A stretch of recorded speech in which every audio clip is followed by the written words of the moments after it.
ओम शांति। ओम शांति। ओम शांति। ओम शांति। ओम शांति। ओम शांति। आज 9 फरवरी 2025। आज रविवार है। रविवार को होती है अव्यक्त मुरली। अव्यक्त मुरली। अव्यक्त बाप दादा रिवाइज है ये 18 जनवरी 2004 यानी बाबा के स्मृति दिवस की। इस अव्यक्त मुरली में बाप दादा ने बताया कि तुम किसके बच्चे हो। किसके बच्चे हो? शिव बाबा के सर्वशक्तिवान बाप के बच्चे हो, है ना। वर्ल्ड अथॉरिटी है, जो पूरे वर्ल्ड की अथॉरिटी है, सर्वशक्तिमान है, उसके तुम डायरेक्ट बच्चे बने हो। डायरेक्ट बने हो ना, मुखवंशावली। तो इस बाबा कहते स्मृति को इमर्ज में रखकर सर्व शक्तियों को ऑर्डर से चलाओ। जो सर्व शक्तियां प्राप्त हुई हैं तो वो स्मृति में रख करके हम किसके बच्चे हैं तो वो स्वतः ऑर्डर में चलने लगेंगे। साथ ही बाबा ने कहा कि सब बच्चे मधुबन पहुंच गए बाबा के स्मृति दिवस पर। तो कैसे पहुंचे? पहुंचने का आधार क्या है? क्या ट्रेन से पहुंचे, हेलीकॉप्टर से पहुंचे, कैसे पहुंचे? स्नेह से पहुंचे। वो तो स्थूल में साधन बने ही, लेकिन पहुंचने का आधार क्या था? स्नेह। स्नेह खींच कर लाया ना। परिस्थितियां कैसी भी थी, लेकिन स्नेह में सब क्या थे? लवलीन थे, इतने मगन थे कि स्नेह वहां तक खींच लाया। तो बाबा कहते कि साकार में भी पालना ली ब्रह्मा बाबा की, और अब अलौकिक पालना भी ले रहे हैं। तो दोनों यादें बच्चों के दिल में समाई हुई हैं और इसी याद से वो चल रहे हैं। और हर एक से क्या गीत निकल रहा है? हर एक के मुख से क्या निकल रहा है? मेरा बाबा, मेरा बाबा, मेरा बाबा। और बाबा भी कहते मेरे मीठे मीठे बच्चे। तो इन्हीं साजों को हर आत्मा अपने अंदर समाई हुई है। ऑटोमेटिक अनहद गीत हर आत्मा के अंदर से बज रहा है। स्मृति दिवस कैसा है? समर्थी दिवस है, शक्तिशाली बनाने का दिन है। सुनते हैं इस दिन उच्चारे हुए बाबा के महावाक्य, अव्यक्त महावाक्य। ओम शांति। आज की मुरली का टाइटल है वर्ल्ड अथॉरिटी के डायरेक्ट बच्चे हैं।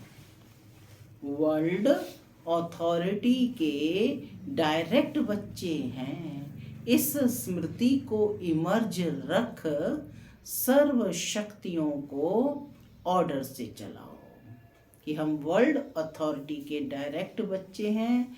इस स्मृति को इमर्ज रख सर्व शक्तियों को ऑर्डर से चलाओ। आज चारों ओर स्नेह की लहरों में सभी बच्चे समाये हुए हैं। सभी के दिल में विशेष ब्रह्मा बाप की स्मृति इमर्ज है।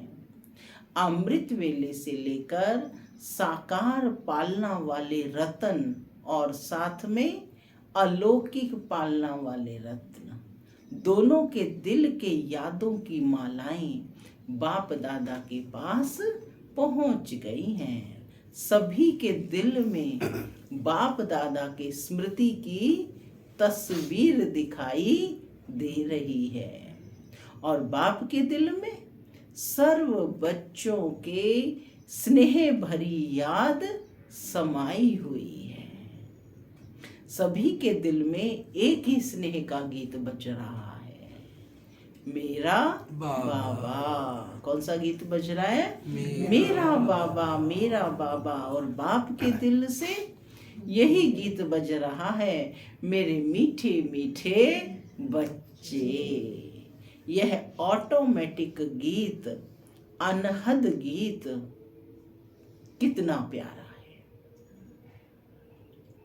बाप दादा चारों ओर के बच्चों को स्नेह भरी स्मृति के रिटर्न में दिल के स्नेह भरी दुआएं पद्म गुणा दे रहे हैं। बाप दादा देख रहे हैं अभी भी देश व विदेश में बच्चे स्नेह के सागर में लवलीन हैं। यह स्मृति दिवस विशेष सभी बच्चों के प्रति समर्थ बनाने का दिवस है। ये 18 जनवरी का दिन क्या है? बच्चों को समर्थ बनाने का दिवस है। पूरे मास तपस्या करते हैं ना, तो शक्ति लगती है, लगन लग जाती है ना। आज का दिन ब्रह्मा बाप द्वारा बच्चों की ताजपोशी का दिन है। कौन सा दिन है? ताजपोशी का दिन है। ब्रह्मा बाप ने निमित्त बच्चों को विश्व सेवा की जिम्मेवारी का ताज पहनाया। बाबा तो अव्यक्त हो गए और अपनी सारी जिम्मेवारी का ताज पहनाया बच्चों को, तो कहते ताजपोशी का दिन है। कौन सा ताज पहनाया? जिम्मेवारी का ताज। स्वयं अननोन बने और बच्चों को साकार स्वरूप में स्वयं अननोन बने और बच्चों को साकार स्वरूप में निमित्त बनाने का स्मृति का तिलक दिया। स्वयं समान अव्यक्त फरिश्ते स्वरूप का प्रकाश का ताज पहनाया। स्वयं करावन हार बन करनहार बच्चों को बनाया।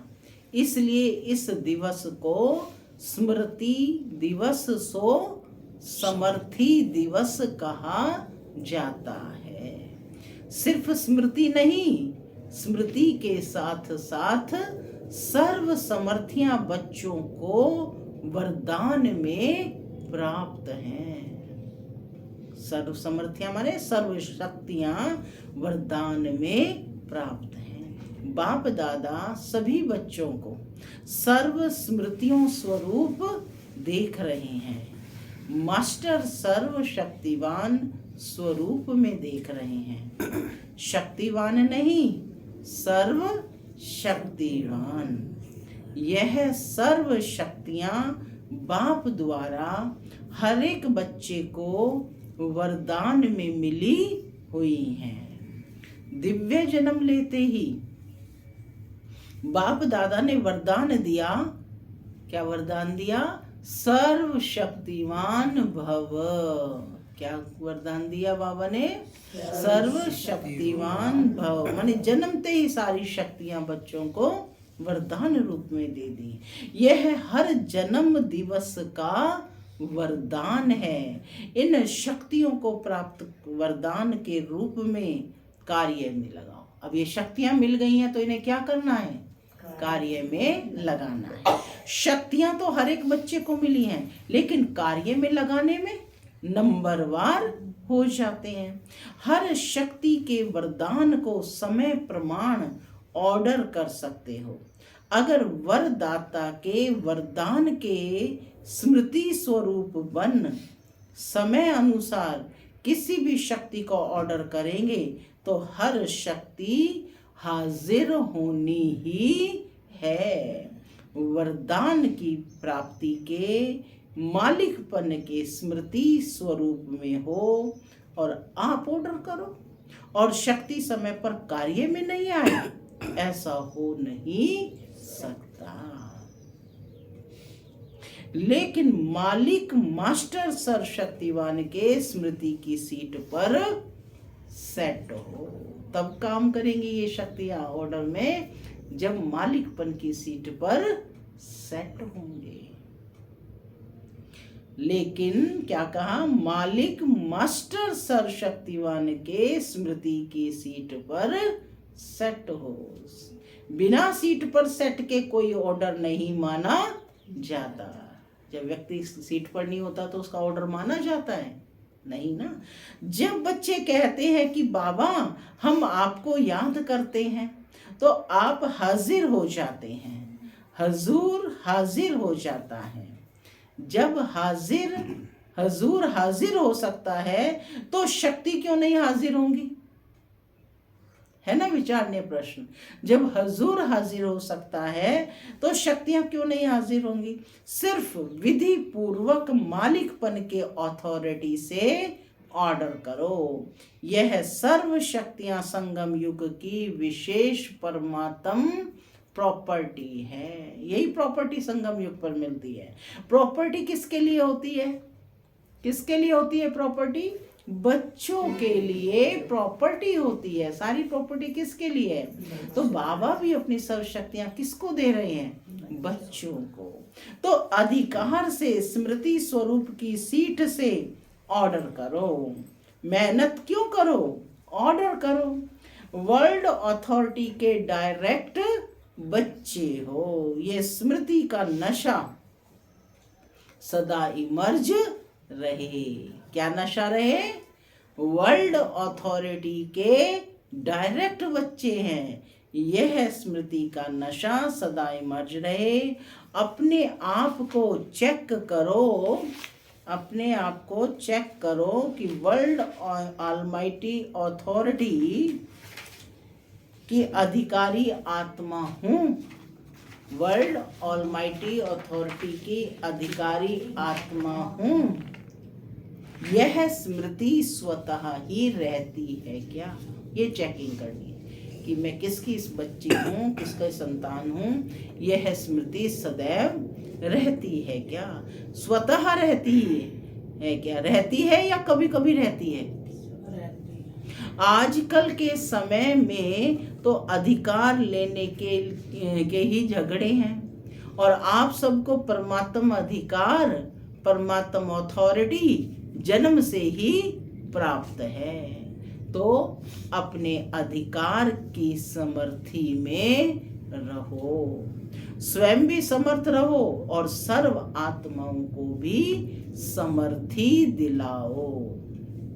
सर्व आत्माएं इस समय समर्थी अर्थात शक्तियों की भिखारी हैं। हर एक मांग रहा है ना, मंदिरों में जा रहे हैं, आपके जड़ चित्रों के आगे मांगते रहते हैं। तो बाप कहते हैं, हे समर्थ आत्माएं। क्या संबोधन किया बाबा ने? हे समर्थ आत्मा, माने सारी शक्तियां हमारे अंदर हैं। बाबा कह रहे हैं, हे समर्थ आत्माएं, सर्व आत्माओं को शक्ति दो, समर्थी दो।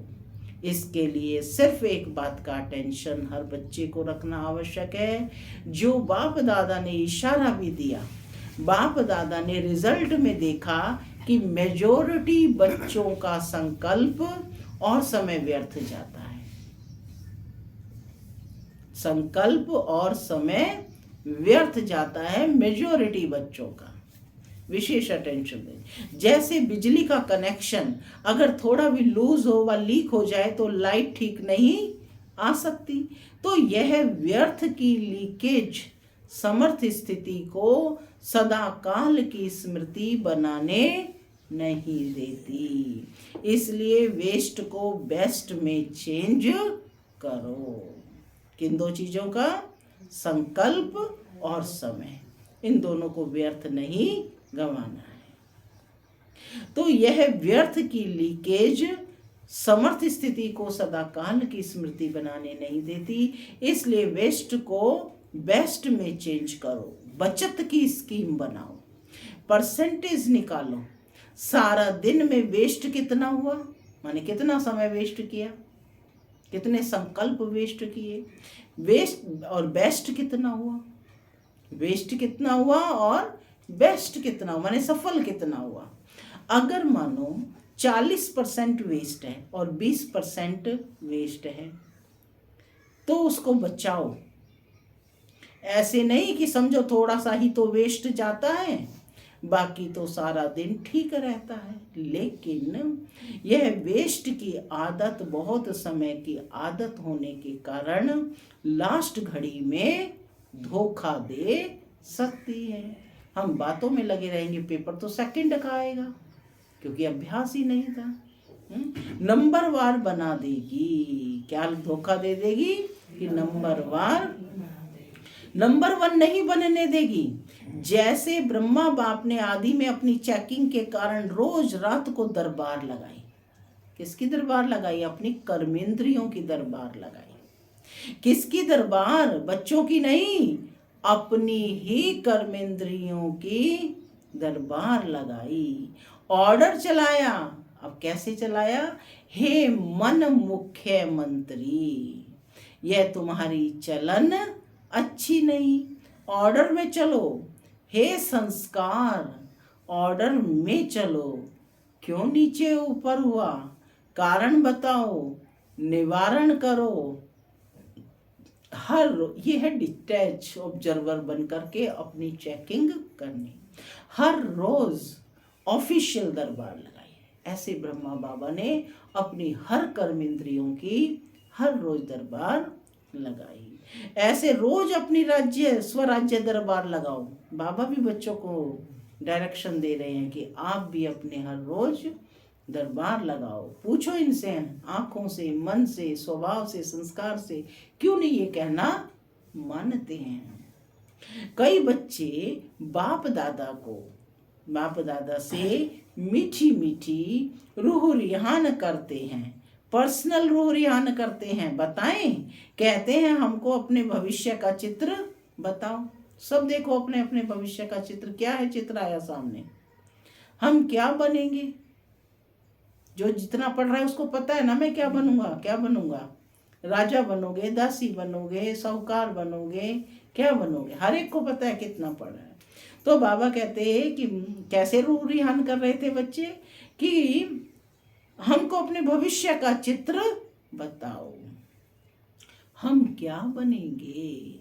जैसे आदि रत्नों को याद होगा कि जगत अम्बा माँ से सभी बच्चे अपना चित्र मांगते थे, मम्मा आप हमको चित्र दो, हम कैसे हैं। तो बाप दादा से भी रूह रिहान करते अपना चित्र मांगते हैं। आप सबकी भी दिल तो होती होगी कि हमको भी चित्र मिल जाए तो अच्छा है। लेकिन बाप दादा कहते हैं, बाप दादा ने हर एक बच्चे को एक विचित्र दर्पण दिया है। वह दर्पण कौन सा है? वर्तमान समय आप स्वराज्य अधिकारी होना हो। पूछ रहे स्वराज्य अधिकारी हो तो हाथ उठाओ। स्वराज थोड़ा सा हाथ उठाया, माने कि पूरे नहीं हो। स्वराज्य अधिकारी हो। फिर से पूछ रहे हैं बाबा, स्वराज्य अधिकारी हो। अच्छा, कोई नहीं उठा रहे हैं, थोड़ा थोड़ा है क्या? अच्छा, सभी स्वराज्य अधिकारी हो, मुबारक हो। तो स्वराज्य अधिकारी का चार्ट आपके लिए भविष्य पद की शक्ल दिखाने का दर्पण है। यह दर्पण सबको मिला हुआ है ना, क्लियर है ना। अब दर्पण की क्या विशेषता होती है? कोई ऐसे काले दाग तो नहीं लगे हुए हैं ना। अच्छा, काले दाग तो नहीं होंगे, लेकिन कभी कभी जैसे गर्म पानी होता है ना, तो वह कोहरे के मुआफिक आईने पर आ जाता है। जैसे फागी होती है ना, तो आईने पर ऐसा हो जाता है, तो आईना क्लियर नहीं दिखता है। आईना जो है उसमें अपना पूरा दिखाई देता है ना। तो बाबा कहते हैं जब उस पर फागी आ जाती है तो आईना क्लियर नहीं दिखाता है। नहाने के समय तो देखो सबको अनुभव होगा, भाप से क्या हो जाता है, सारा शीशे पे फागी आ जाती। तो ऐसा अगर कोई एक भी कर्मेंद्रिय अभी तक भी आपके पूरे कंट्रोल में नहीं है कंट्रोल में, लेकिन कभी कभी नहीं भी है। अगर मानो कोई भी कर्मेंद्रियां, चाहे वो आंखें हो, चाहे मुख हो, चाहे कान हो, चाहे पाँव हो, पाँव भी कभी कभी बुरे संग की तरफ चले जाते हैं, माने जाना नहीं है वहां, फिर भी चले जाते हैं। तो पाँव भी कंट्रोल में नहीं हुआ ना। संगठन में बैठ जाएंगे, रामायण और भागवत की उल्टी कथाएं सुनेंगे, सुलटी नहीं। तो कोई भी कर्मेंद्रियां, संकल्प समय सहित अगर कंट्रोल में नहीं है तो इससे ही चेक करो। जब स्वराज्य में कंट्रोलिंग पावर नहीं है तो विश्व के राज्य में कंट्रोल क्या करेंगे, है ना महत्वपूर्ण। जब अपनी कर्मेंद्रियों को नहीं चला सकते, अपने हाथ पांव नाक कान यही कहना नहीं मानते, कहाँ वहाँ नहीं देखना फिर देख रहे हैं, हाँ वो बात नहीं सुननी फिर भी सुन रहे हैं। तो बाबा कहते हैं जब स्वराज्य पर ही नहीं कर पाएंगे, कर्मेंद्रियों पर ही राज नहीं कर पाएंगे तो विश्व पर क्या करेंगे। तो राजा कैसे बनेंगे, तो राजा कैसे बनेंगे, वहां तो सब एक्यूरेट है। कंट्रोलिंग पावर, राजा की क्या विशेषता है, कंट्रोलिंग पावर, रूलिंग पावर सब स्वतः है।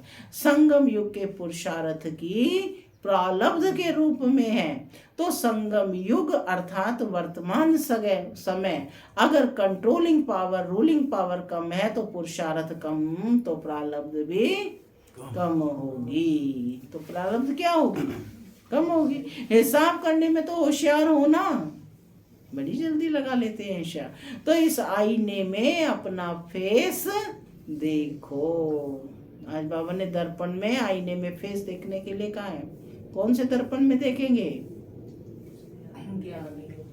ज्ञान का दर्पण। कौन सा दर्पण है, हाँ सुना है कोई ज्ञान का दर्पण, कौन सा दर्पण बताओ भाई, अभी बताया है ना। अपनी भविष्य पद की शक्ल दिखाने का दर्पण सबको मिला हुआ है ना, नहीं मिला। अपने बुद्धि रूपी दर्पण में अपने स्वराज्य कर्मचारियों की दरबार लगाओगे तो उसमें अपने स्वरूप को देखोगे। तो बाबा कहते कि होशियार हो ना, तो इस आईने में अपना फेस देखो, अपनी शक्ल देखो। राजा की आती है या रॉयल फैमिली की आती है, रॉयल प्रजा की आती है, साधारण प्रजा की आती है, कौन सी शक्ल आती है, हर एक अपना। बच्चे को पता होता है, कहता पेपर बहुत अच्छा करके आया, और जब रिजल्ट आए तो उसको पता है कि रिजल्ट कैसा आना है, पता होता है ना। तो बाबा भी कह रहे हैं अपनी शक्ल देखो, आज आईने में अपनी अपनी शक्ल देखनी है। क्या हम राजा बनने वाले हैं, उसी अनुसार हमारी पुरुषार्थ है। तो कहते हैं रॉयल प्रजा की आती है, साधारण प्रजा की आती है, कौन सी शक्ल आती है, तो मिला चित्र क्या, इस चित्र से चेक करना, हर रोज चेक करना, क्योंकि बहुत काल के पुरुषार्थ से बहुत काल के राज्य भाग्य की प्राप्ति है। अगर आप सोचो कि अंत समय में बेहद का वैराग्य तो आ ही जाएगा, लेकिन अंत समय आएगा तो बहुत काल हुआ या थोड़ा काल हुआ, अंत समय आएगा तो बहुत काल हुआ ना, या थोड़ा काल हुआ, बहुत काल तो नहीं कहेंगे ना। तो 21 जन्म पूरा ही राज्य अधिकारी बने, तख्त पर भले ही नहीं बैठे लेकिन राज्य अधिकारी हूं। यह बहुत काल पुरुषार्थ का, बहुत काल की प्रारब्ध का कनेक्शन है। जैसे होता है ना कि कोई मंत्री इतना पावरफुल होता है, बेशक वो पद पर नहीं बैठते लेकिन सारा कार्य उन्हीं की ही डायरेक्शन से होता है। तो बाबा भी कह रहे हैं कि भले ही राज्य अधिकारी 21 जन्म पूरा ही राज्य अधिकारी बने, तख्त पर भले ही ना बैठे, बहुत काल तो नहीं कहेंगे ना। यह बहुत काल का पुरुषार्थ का, बहुत काल की प्रारब्ध का कनेक्शन है। इसलिए अलबेले नहीं बनना। अभी तो विनाश की डेट फिक्स ही नहीं है, पता ही नहीं 8 वर्ष होगा 10 वर्ष होगा, पता तो है ही नहीं। तो आने वाले समय में हो जाएंगे नहीं। विश्व के अंत काल सोचने के पहले अपने जन्म का अंत काल सोचो। तब कहते हैं ना कि अभी तो समय पड़ा है। आपको अपना पता है कि आपका समय पड़ा है या नहीं पड़ा है? तो बाबा कह रहे हैं विश्व के, फिर से सुनेंगे ध्यान से, विश्व के अंत काल सोचने के पहले अपने जन्म का अंत काल सोचो। आपके पास डेट फिक्स है? किसके पास, किसको पता है कि इस डेट को पर मेरा मृत्यु होना है? किसके पास? नहीं है ना। विश्व का अंत तो होना ही है, समय पर होगा ही, लेकिन पहले अपनी अंत काल सोचो। और जगदम्बा का स्लोगन सदा याद रखो। क्या है जगदम्बा का स्लोगन?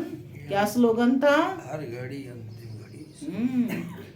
क्या कहा? हर घड़ी अपनी अंतिम घड़ी समझो। पता नहीं है ना, फिक्स तो नहीं है ना टाइम, कब आ जाए अंतिम घड़ी। तो किस तरह से कार्य करना है, किस तरह से पुरुषार्थ करना है कि हर घड़ी अंतिम घड़ी समझो। अचानक होना है, जो होना है अचानक होना है। डेट नहीं बताई जाएगी, ना विश्व की ना आपके अंतिम घड़ी की, सब अचानक का खेल है। इसलिए दरबार लगाओ, हे राजे, स्वराज्य अधिकारी राजे अपनी दरबार लगाओ। एक एक बच्चे को कह रहे हैं, कहते हैं मेरे राजे बेटा। तो हे राजे स्वराज्य अधिकारी राजे अपने दरबार लगाओ, ऑर्डर में चलाओ, क्योंकि भविष्य का गायन है, लॉ एंड ऑर्डर होगा, स्वतः ही होगा। लव और लॉ दोनों का ही बैलेंस होगा, नेचुरल होगा। राजा कोई लॉ पास नहीं करेगा कि यह लॉ है, जैसे आजकल लॉ बनाते रहते हैं। आजकल तो पुलिस वाला भी लॉ उठा लेता है, लेकिन वहाँ नेचुरल लव और लॉ का बैलेंस होगा। तो अभी ऑलमाइटी अथॉरिटी की सीट पर सेट रहो, तो ये कर्मेंद्रियां, शक्तियां, गुण सब आपके आगे जी हजूर करेंगे, धोखा नहीं देंगे, जी हाजिर। तो अभी क्या करेंगे? पूछ रहे हैं बाबा, क्या करेंगे? दूसरे स्मृति दिवस पर कौन सा समारोह मनाएंगे? हर एक जोन तो समारोह मनाते हैं, सम्मान समारोह भी बहुत मना लिए। अब सदा हर संकल्प और समय के सफलता की सेरेमनी मनाओ। क्या मनाना है? कौन सी सेरेमनी? हर संकल्प और समय की सफलता का, कि जो भी सोचे वो सफल हो। ठीक है ना? तो व्यर्थ तो समाप्त करना है ना व्यर्थ समय गंवाना है, ना व्यर्थ संकल्प गंवाने हैं। तो क्या सोचना है कि संकल्प और समय के सफलता की सेरेमनी मनाओ, यह समारोह मनाओ, वेस्ट खत्म, क्योंकि आपके सफलता मूर्त बनने से आत्माओं को तृप्ति की सफलता होगी। निराशा से चारों ओर शुभ आशाओं के दीप जगेंगे। कोई भी सफलता होती है तो दीपक तो जगाते हैं ना। अब विश्व में आशाओं के दीप जगाओ।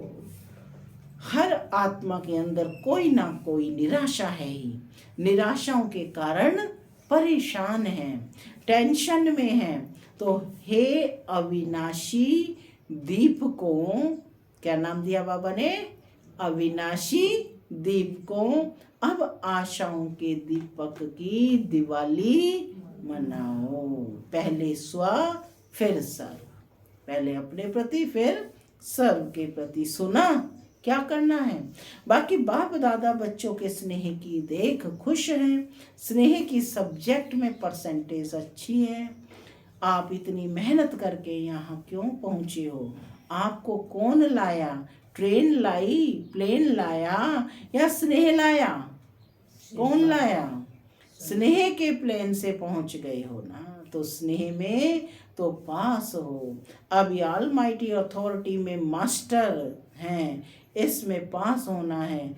तो यह प्रकृति, ये माया, यह संस्कार सब आपके दासी बन जाएंगे। हर घड़ी इंतजार करेंगे मालिक क्या ऑर्डर है। ब्रह्मा बाप ने भी मालिक बन अंदर ही अंदर ऐसा सूक्ष्म पुरुषार्थ किया जो आपको पता पड़ा संपन्न कैसे बन गया। पंछी उड़ गया, बाबा संपन्न बन करके पंछी उड़ गया, पिंजड़ा खुल गया।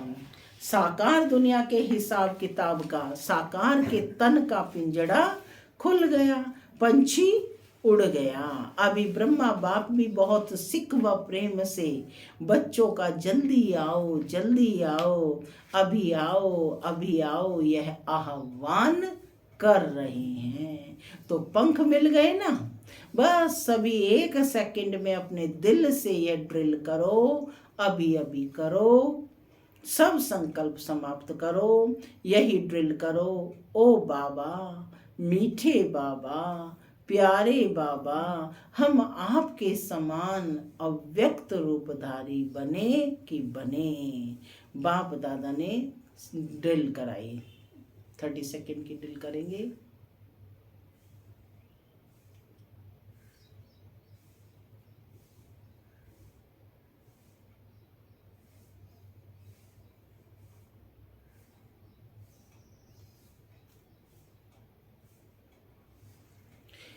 अच्छा, चारों ओर के स्नेही 100 समर्थ बच्चों को, चारों ओर के स्वराज्याधिकारी 100 विश्व राज्याधिकारी बच्चों को, चारों ओर के मास्टर अलमाइटी अथॉरिटी के सीट पर सेट रहने वाले तीव्र पुरुषार्थी बच्चों को, सदा मालिक बन प्रकृति को, संस्कार को, शक्तियों को, गुणों को ऑर्डर करने वाले विश्व राज्य अधिकारी बच्चों को, बाप समान संपूर्णता को, संपन्नता को समीप लाने वाले देश विदेश के हर स्थान के कोने कोने के बच्चों को समर्थ दिवस का, बाप दादा का याद प्यार और नमस्ते। हम बच्चों की भी बाप दादा को याद प्यार, गुड मॉर्निंग और नमस्ते। नमस्ते सदा रहो, चलो परम धाम के रास्ते। अभी अभी बाप दादा को विशेष कौन याद आ रहा है? जनक बच्ची। खास संदेश भेजा था कि मैं सभा में हाजिर अवश्य होंगी।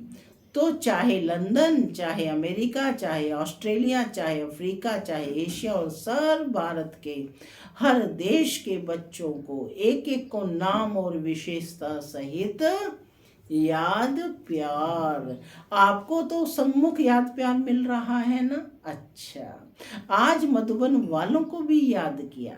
वे यह आगे आगे बैठते हैं ना, हाथ उठाओ। मधुबन वाले, मधुबन की सभी भुजाएं हैं। मधुबन वालों को विशेष त्याग का भाग्य सूक्ष्म में तो प्राप्त होता है, क्योंकि रहते पांडव भवन में, मधुबन में, शांतिवन में है, लेकिन मिलने वालों को चांस मिलता है मधुबन साक्षी होके देखता रहता है, लेकिन दिल पर सदा मधुबन वाले याद हैं।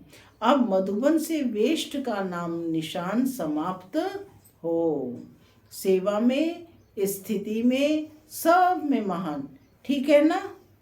ठीक है। मधुबन वालों को भूलते नहीं हैं, लेकिन मधुबन को त्याग का चांस देते हैं। अच्छा, आज का वरदान है मस्तक द्वारा संतुष्टता के चमक की झलक दिखाने वाले साक्षात्कार मूर्त भव। मस्तक द्वारा संतुष्टता की चमक की झलक दिखाने वाले साक्षात्कार मूर्त भव। जो सदा संतुष्ट रहते हैं, उनके मस्तक से संतुष्टता की झलक सदा चमकती रहती है। उन्हें कोई भी उदास आत्मा यदि देख लेती है तो वह भी खुश हो जाती है। उसकी उदासी मिट जाती है। जिनके पास संतुष्टता की खुशी का खजाना है, उनके पीछे स्वतः ही सब आकर्षित होते हैं। उनका खुशी का चेहरा सदैव चैतन्य बोर्ड बन जाता है, जो अनेक आत्माओं को बनाने वाला परिचय देता है। तो ऐसी संतुष्ट रहने और सर्व को संतुष्ट करने वाली संतुष्ट मणियां बनो, जिससे अनेकों को साक्षात्कार होगा। स्लोगन: चोट लगाने वाले का काम है चोट लगाना, और आपका काम है अपने को बचा लेना। चोट लगाने वाले का काम है चोट लगाना, और आपका काम है अपने को बचा लेना। अव्यक्त इशारे हैं: एकांत प्रिय बनो, एकता और एकाग्रता को अपनाओ। जैसे नारियल तोड़कर उद्घाटन करते हो, रिबन काटकर उद्घाटन करते हो, ऐसे एक मत, एक बल, एक भरोसा और एकता की रिबन काटो, और फिर सर्व के संतुष्टता प्रसन्नता का नारियल तोड़ो। यह पानी धरनी में डालो, फिर देखो सफलता कितनी होती है। ओम